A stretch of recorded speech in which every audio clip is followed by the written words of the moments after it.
buongiorno, buona domenica e benvenuti a questa edizione di TG Sicilia, i titoli del nostro telegiornale. Nell'Agrigentino una donna muore carbonizzata mentre fa rifornimento in una stazione di servizio, ancora incerte le cause del rogo. Nuova tragedia al largo di Lampedusa, 3 migranti sono morti e uno è disperso, tra le vittime anche 2 bimbi di 2 anni. Strage di Monreale, il fratello di una delle vittime scrive al presidente Mattarella e alla premier Giorgia Meloni: nessuna parola di vicinanza da parte dello Stato. Catania violenta sui social, virali il video di una rissa tra giovanissimi nel cuore della movida, finita a colpi di sedie in testa, ed una lite degenerata a coltellate tra 2 africani a San Berillo. Gli esperti: la prevenzione più utile della repressione. Il congresso dei veleni, clima teso nel Partito Democratico siciliano, Barbagallo unico candidato alla segreteria regionale tra accuse e polemiche. Catania festeggia la mamma tra le strade della città, lungomare aperto e liberato dal traffico delle auto. In centro la Corri Catania per la tradizionale corsa camminata che raccoglie sempre l'interesse di tante famiglie. Calcio, il Catania sfida il Pescara per continuare la corsa promozione. La gara di andata stasera alle 20 al Massimino. In Serie B il Palermo insegue il 5° posto in classifica.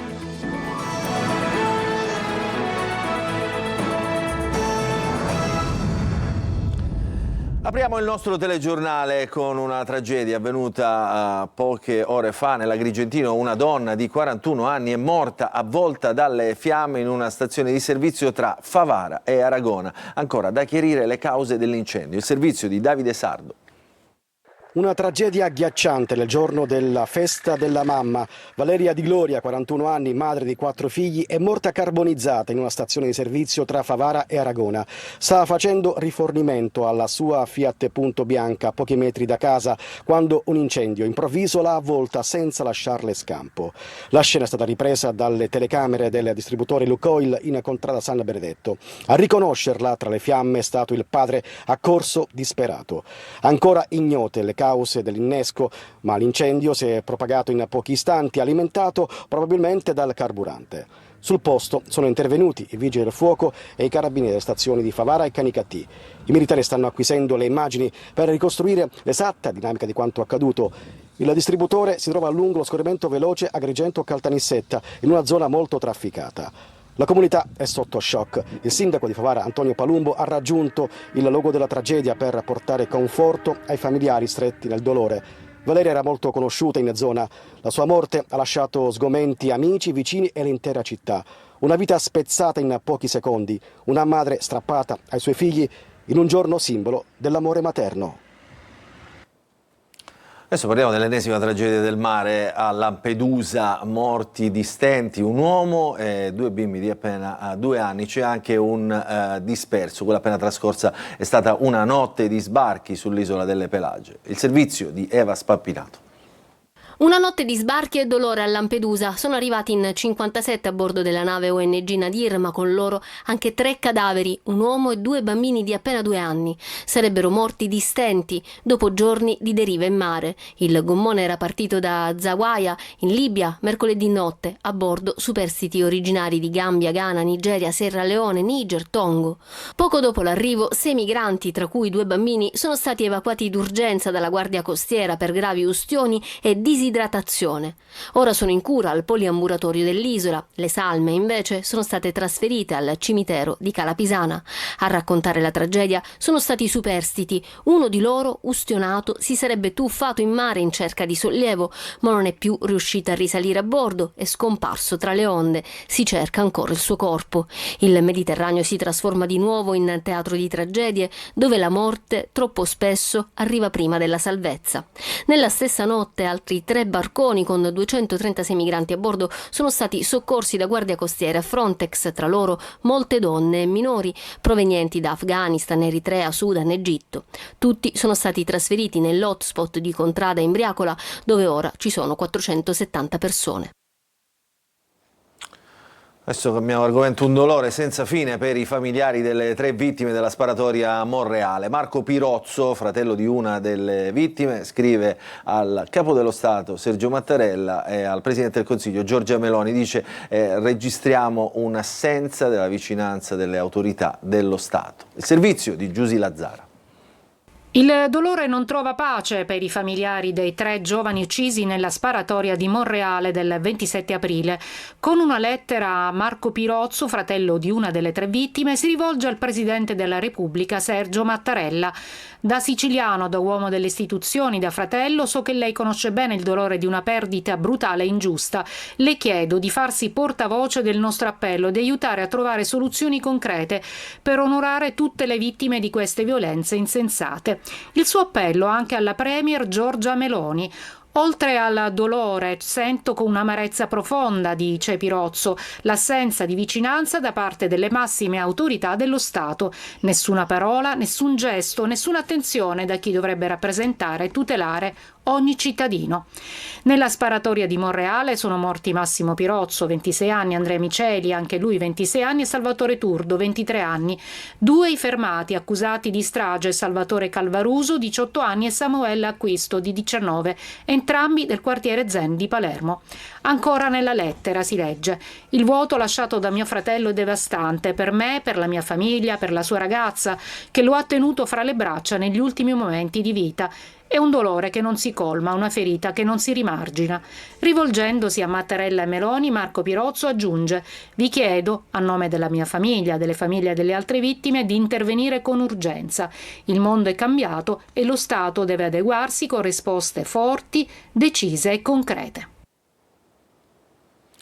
Adesso ci spostiamo a Catania per parlare di una città violenta e in pochi giorni 2 episodi di estrema violenza in 2 contesti diversi della città. Una rissa tra giovanissimi nel cuore della movida, finita poi a colpi di sedia in testa, e una lite degenerata in coltellate tra 2 africani nel quartiere San Berillo. Ci racconta tutto Eva Spampinato. Anche Catania diventa ancora una volta teatro di violenza. Sembra un copione che si ripete e il rischio poteva essere che il copione, fatto di giovani, movida notturna e risse a colpi di sedie, diventasse un'altra Monreale. Qui siamo in via Garibaldi, cuore della movida catanese. Una serata come un'altra, tra un cocktail e una chiacchierata. Poi l'improvviso precipitare degli eventi. Una lite, la rissa degenera. Volano sedie, la gente urla, il panico esplode. Il video, diventato virale, mostra la furia incontrollata di giovani che trasformano la strada in un ring, per fortuna rimasto vuoto e senza nessuno sconfitto in terra. I bulli fuggono all'arrivo della polizia, lasciando dietro di sé solo caos e paura. Le indagini sono in corso, la Digos sta visionando i filmati per identificare i responsabili. Solo poche ore dopo, un'altra scena di violenza, questa volta a San Berillo. Una lite tra 2 uomini di origine africana finisce nel sangue. Un 18enne colpisce al polso un uomo di 33 anni con un coltello e un passante a evitare il peggio, bloccando l'aggressore, chiamando i soccorsi e rincorrendolo. Il ferito è in ospedale, il 18enne arrestato per lesioni aggravate e porto abusivo di arma bianca. 2 episodi in poche ore, 2 segnali preoccupanti. Non è solo cronaca, è il sintomo di una città, di una intera società che sembra scivolare verso una pericolosa deriva violenta, con dinamiche sociali sempre più fragili che la alimentano. Avete sentito giovani che ricorrono con sempre più facilità alla violenza, arrivano persino ad uccidere. Allora la Presidente della Corte di Cassazione a Siracusa, per un convegno, ha detto al nostro TG: l'intervento giudiziario non può sostituirsi alla prevenzione. Servizio di Francesco Aloi. Ragazze minorenni che picchiano coetanee, ma i giovani arrivano anche ad uccidere. Le vie della movida diventano sempre più pericolose e gli ultimi casi di cronaca in Sicilia lo dimostrano. Per la Presidente della Corte di Cassazione è importante prevenire. Per prevenire occorre l'impegno innanzitutto della famiglia, che è il primo luogo in cui la persona si forma e riceve un'educazione. Occorre il ruolo altrettanto fondamentale della scuola, complementare a quello della famiglia e non in contrapposizione. Scuola e famiglia quindi devono andare a braccetto. I giovani però spesso preferiscono prendere come modello gli influencer, ma quelli del crimine. Personaggi che inneggiano al malaffare e dei social fanno il loro terreno di conquista. Se purtroppo succedono aspetti e fenomeni patologici, ci sarà il processo. Per la Presidente, lo Stato, prima che sulla repressione, deve puntare sull'educazione. L'intervento giudiziario non può mai tradursi in una forma sostitutiva delle azioni preventive o non può mai trasformarsi in una vendetta. Qualunque sia il tipo di reato commesso, la risposta deve essere giusta, equilibrata e proporzionata. Ma attenzione anche alle serie TV, quelle incentrate sulla violenza, scene che spesso vengono emulate dai minori. La Procura di Termini Imerese ha sospeso le operazioni del recupero del veliero Bayezan dopo la morte del sub olandese. Adesso si ipotizza l'esplosione a 50 metri sott'acqua per capire che cosa sia successo. Ci spiega tutto in questo servizio Giusy Lazzara. A Palermo ferme le operazioni di recupero del Bayesian, affondato a Porticello ad agosto dell'anno scorso. La Procura di Termini Imerese blocca tutto per consentire ai sommozzatori della Polizia e della Guardia di Finanza di completare i rilievi nella zona dell'incidente dopo la morte del sub olandese. Si ipotizza un'esplosione con la formazione di bolle di idrogeno e dall'azione della fiamma ossidrica.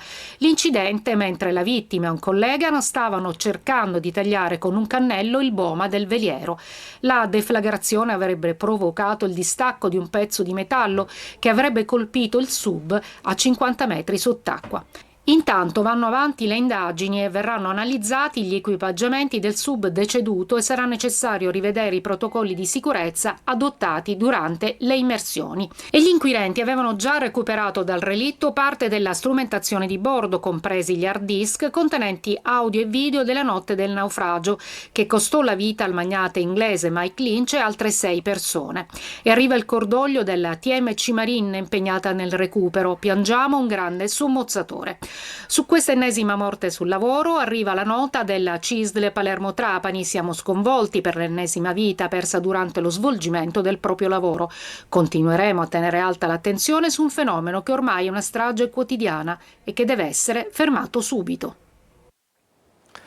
Adesso la politica, sale ancora la tensione in casa del Partito Democratico durante lo svolgimento delle assemblee precongressuali. Accuse di brogli piovono su un congresso già sopra le righe. Il servizio di Manlio Viola.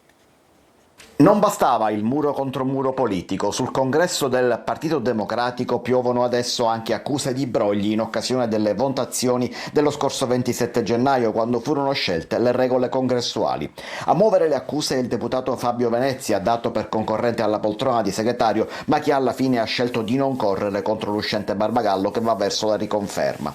Secondo Venezia sarebbero 52 i profili falsi o comunque non identificati. Si va dal nickname Gatto Nero a CT, da Doghi a vari profili identificati semplicemente come iPhone, utente Zoom o Xiaomi. C'è chi risulta votante ma conferma di non essersi collegato, di non avere neanche rinnovato la tessera, e persino un votante che risulta deceduto. Ci sono infine membri storici del partito come Angelo Capodicasa, Nino Tilotta, Giuseppe Mestineo e altri che, racconta Venezia, hanno dichiarato sulla stampa con grande onestà intellettuale di aver votato in quell'occasione pur non facendo parte dell'assemblea. La replica di Barbagallo parla di accuse irricevibili. Tra i diritti degli iscritti, dice il segretario, c'è sicuramente quello di proporre legittimamente ricorso agli organi di garanzia preposti al controllo e alla tutela di tutte le procedure, che potranno appurare i fatti, certamente confermando che non hanno votato persone defunte. Se ricorsi e contestazioni ci saranno, si verificherà la regolarità del percorso nelle sedi opportune, conclude il segretario. Ma Venezia gli controreplica: se tutto è in ordine, vengano pubblicati gli elenchi dei votanti. Il clima di scontro dentro i Dem diventa sempre più rovente. E oggi è domenica all'aria aperta per molti catanesi, tra questi anche tante mamme in occasione della festa della mamma che hanno scelto di partecipare alla 17ª edizione della Corri Catania, 5 km a passo libero nel cuore della città per il progetto Aiuto alla donazione. Sul lungomare invece nuovo appuntamento con il festival che chiude alle auto, il servizio di Orazio Longo. Una città in movimento per una domenica di primavera che è anche giorno di festa della mamma. E così tra i tanti che hanno deciso di scendere per le strade del centro vestiti con la tradizionale maglietta bianca con l'omino e il simbolo della 17ª edizione della Corri Catania, la corsa camminata aperta a tutti, ci sono anche loro, le mamme. Quest'anno si corre per il progetto Auto della donazione che si concretizzerà in un'auto medica attrezzata per il trasporto di sangue destinata alla Croce Rossa. Al via anche alunni e alunne delle scuole insieme alle loro famiglie. È bellissima, la faccio ogni anno da 5 anni. Sì, noi da 10 anni che la facciamo. Bellissima. Siamo stanchissimi. Da Piazza Università il percorso si snoda per 5 km attraverso via Etnea, via Sant'Euplio, via Santa Maddalena per arrivare a Piazza Dante, Piazza San Francesco e Piazza Federico di Svevia e concludersi in Piazza Duomo.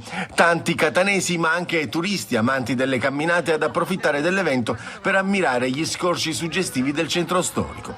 Sul lungomare invece nuovo appuntamento con il Fest tra mercatini, sport, cultura e solidarietà, con l'autobook in Piazza del Tricolore per gli appassionati della lettura, ma anche l'autoemoteca dell'Associazione San Marco per effettuare screening clinici e donare il sangue. E allora approfittiamo di questa occasione per rivolgere anche noi gli auguri a tutte le mamme. Adesso ci spostiamo a Marsala che celebra i bersaglieri giunti da tutta Italia per il 72esimo raduno nazionale del corpo, una festa di colori e musica, quella che si è tenuta stamani nel pomeriggio. Poi si celebreranno anche i 165 anni dallo sbarco di Giuseppe Garibaldi in Sicilia. Il servizio di Laura Spanò.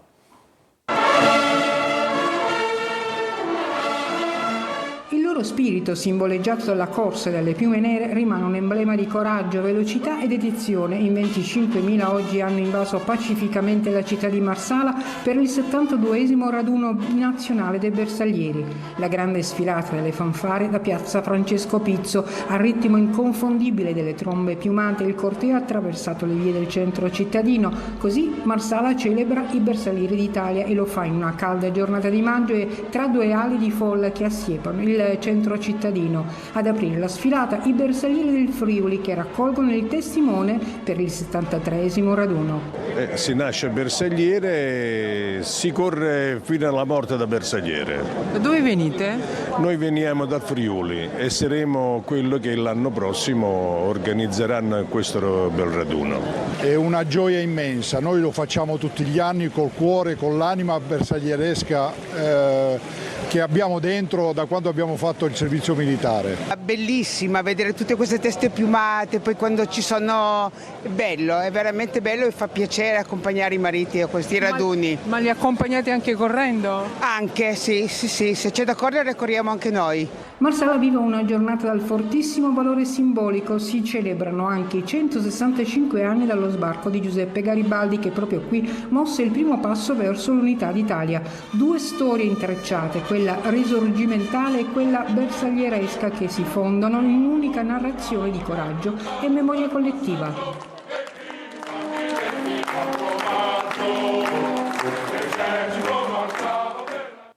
Complimenti ai bersaglieri. A Calicattì invece folla commossa per la traslazione del corpo del beato Rosario Livatino nella chiesa di Santa Chiara. Il corpo, trovato incorrotto, è stato venerato pubblicamente prima della definitiva collocazione nel nuovo mausoleo. Il servizio.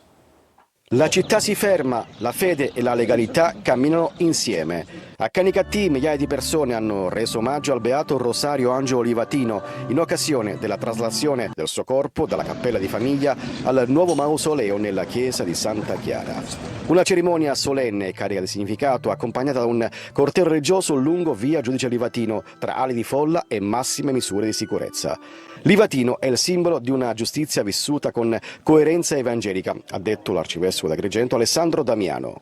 Per quanto riguarda la mentalità mafiosa, penso che debba essere tutta la società civile a fare la sua parte, in modo chiaro, senza ambiguità.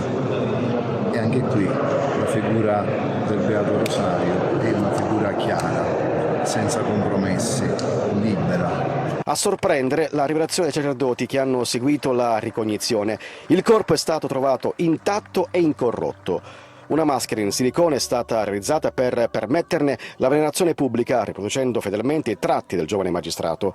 Al termine della celebrazione l'urna è stata esposta sul sagrato, poi ricollocata all'interno del mausoleo che resterà aperto alla preghiera fino al 18 maggio.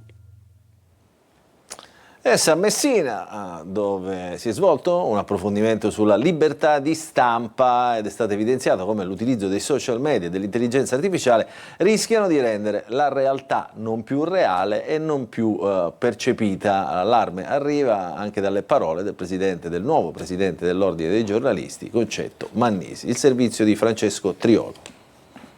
L'indice 2025 di Reporter Senza Frontiere, diffuso nei giorni scorsi in occasione della Giornata Internazionale della Libertà di Informazione, fa scendere l'Italia dal 46esimo al 49esimo posto, con un risultato ritenuto il peggiore tra i paesi occidentali. Le cause di una limitata libertà di stampa sono legate alle pressioni criminali, ma anche a leggi bavaglie e a quelle azioni legali che tendono a bloccare la partecipazione pubblica, chiamate SDLAP.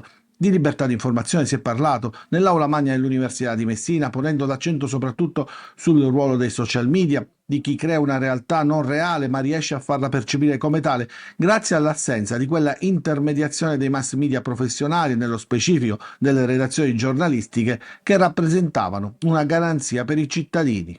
C'è una realtà costruita che si teme possa diventarla ancora di più attraverso l'intelligenza artificiale. Abbiamo già, sempre attraverso i social, abbiamo avuto modo di constatare che in questo momento in tanti costruiscono le loro verità.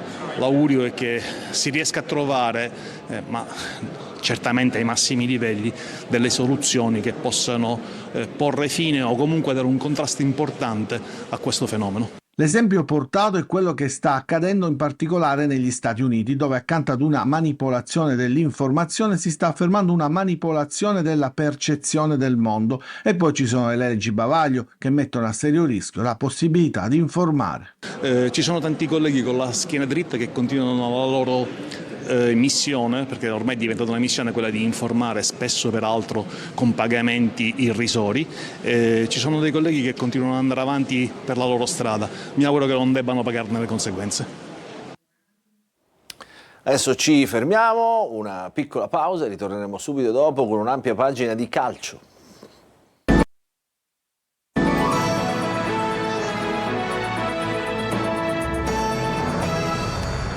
Rientriamo in diretta nella nostra edizione del telegiornale. Questa sera, apriamo la pagina dello sport, questa sera alle 20 al Massimino, andata del primo turno nazionale dei play-off per la promozione in Serie B. Il Catania ospita il Pescara con i rossazzurri che devono vincere almeno una delle due partite per passare il turno. Si va verso la conferma della formazione vista contro il Potenza dalle 19:30 su Telecolor, le emozioni del match con diretta stadio. Il servizio di Francesco Triolo.